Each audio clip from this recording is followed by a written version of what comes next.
สวัสดีทุกคนเนาะเดี๋ยวนี้กำลังขบวนแห่ไปน้องประสาทเทิงไปน้องที่นมัสการประธานหลวงเวียงจันทร์ไปน้อง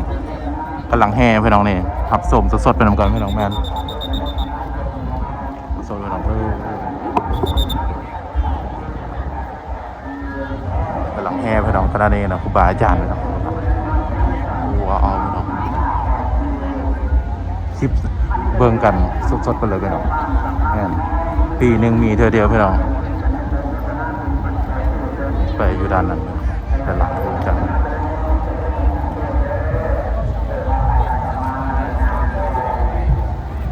ยาวเลยพี่น้องปีชงแล้วนะประสานผมเข้าไปเรื่อยๆเลยขบวนแห่ประสาทเทิงพี่น้องแมนขบวน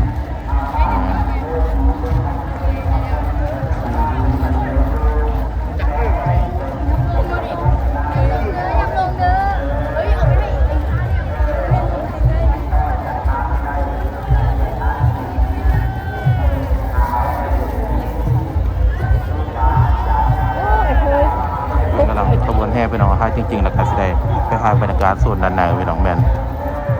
หลายเลย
ขบวนเหมือนกันขบวนกลางเลย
การสดๆกันเลยไปน้องเป็นยังไงนะแมนมาท่าเรือกัน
วนหลายแห่งคนนั้นจะมีแบบเอกชนเด้พี่น้องเนาะแล้วก็ภาครัฐเด้พี่น้องแม่นเป็นหลายพี่น้องเอกชนสามารถแห่ไปได้เวลาเนี่ย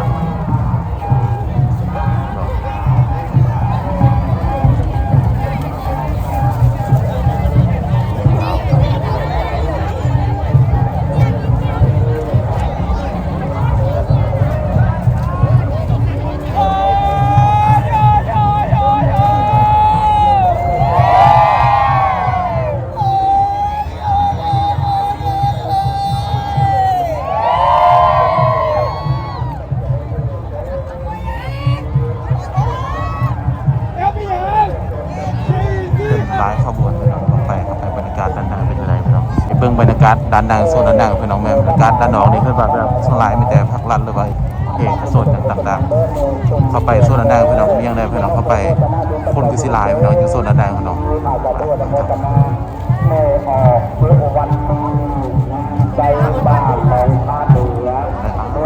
ข้าไปด้านหน้าพี่น้องได้พี่น้องเข้าไปสมาคมงานเวียนที่ไหนเข้าไปอยู่โซนด้านหน้าพี่น้องไป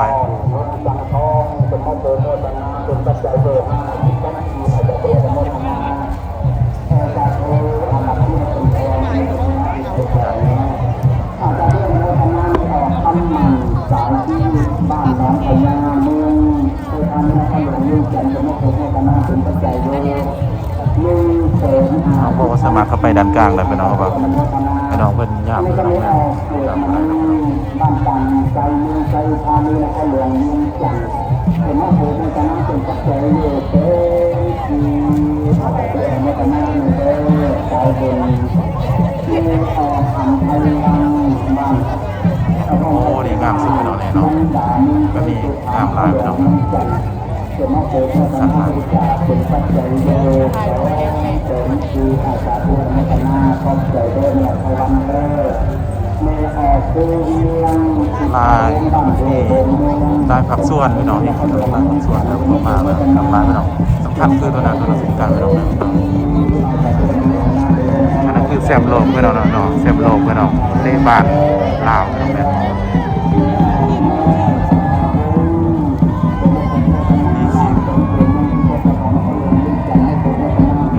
พี่น้องมาพี่น้อง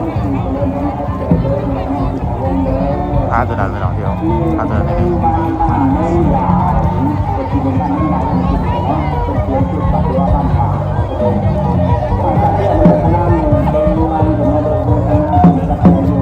แซมเปียนไปน้องตัวนี้นะ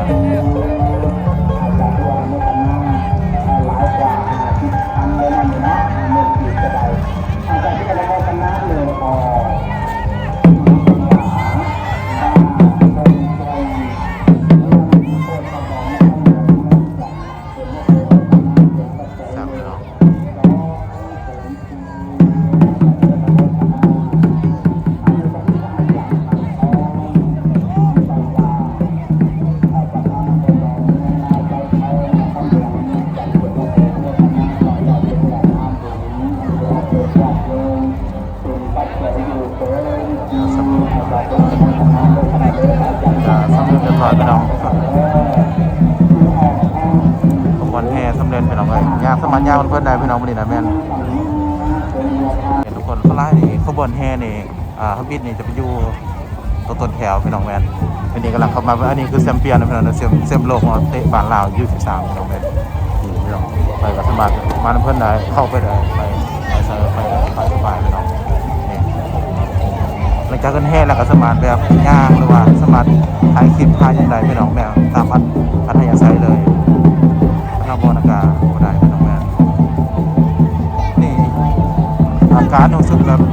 ปลอดโปร่งหลายพี่น้องคนบนโต๊ะคนแมวพี่น้อง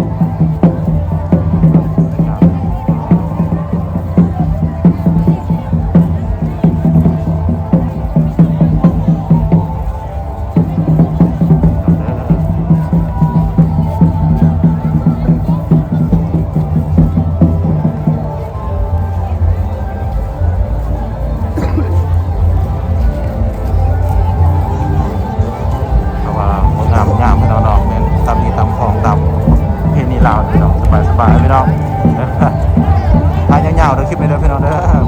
20 นาทีพี่น้องเนาะครึ่งชั่วโมงก็ได้พี่น้องแม่นพายาวๆทุกคนเลยบ่ได้ส่งมาเบิ่งบรรยากาศคักๆเลยพี่น้องแม่นโอ้ย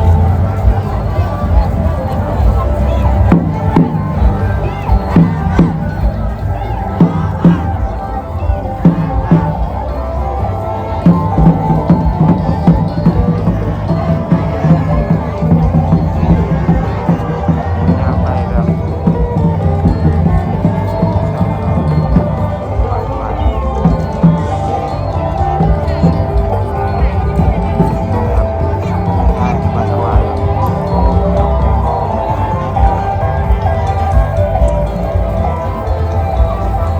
ปีหนึงมีอันเดียวเพราะฉะนั้นแล้วก็ต้องมาพี่น้องมาลองเบิ่งเนาะเป็นจังไดพี่น้องแม่นต้องมาสัมภาษณ์ตัวจริงเบิ่งเป็นจังไดแบบฮิตของกับพี่ลาวนี่เป็นจังไดพี่น้องแม่น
เ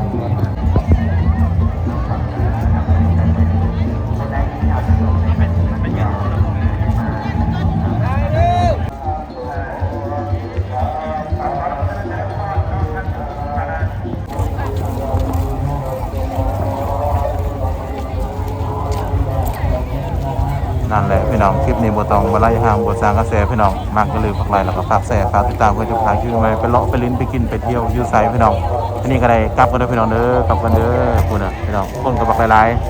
ๆไปพี่น้องกลับพี่น้องเบิ่งนี่คนเต็มพี่น้องที่ของอาจารย์เนาะ ก็ไปก็เลยเจ้าตำบลเจ้าพระธาตุหลวงประจานเจ้าคำถวายพระเจ้าตกเพิ่งพร้อมกันไปนี้นั้นก็อนุญาตนำพาเจ้าคำถวายขอเป็นผู้แทนจากในคำกันเองนะโมตัสสะภะคะวะโตอะระหะโต เกณฑ์น้องพูดไปให้น้องไปก่อน ตัสสะนะโมตัสสะภะคะวะโตอะระหะโตสัมมาสัมพุทธัสสะนะ